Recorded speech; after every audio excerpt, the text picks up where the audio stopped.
আসলে ইন্নির পরিচয় ছিল রতনের মেয়ে। হিন্দি এখন সবার মেয়ে, রতনের না।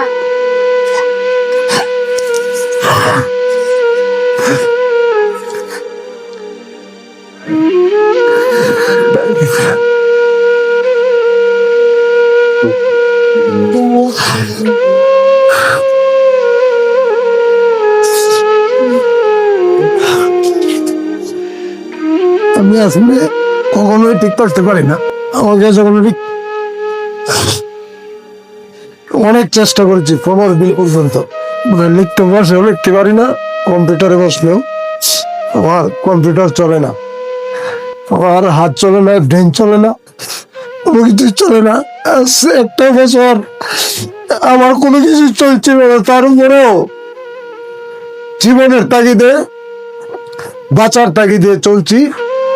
এটাই, কোথায় থেকে শুরু করবো, কোথায় শেষ করবো কিচ্ছু জানি না। চেষ্টা করছি শুধু বেঁচে থাকার জন্য। এমনি যদি কেউ কাউকে পরিচয় করেছি যে ইন্নি আমার মেয়ে, আর একটা মেয়ে আছে আমার, ওই মেয়েটা আমার মেয়ে, ওই মেয়েটা আমার মেয়ে, ইন্নি বলছে না তোমার মেয়ে একটাই, আমি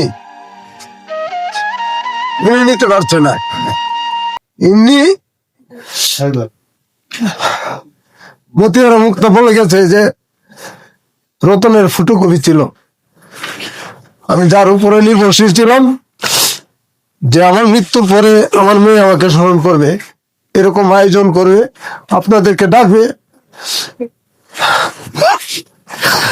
আর মেয়ের জন্য আমাকে ডাকতে হলো।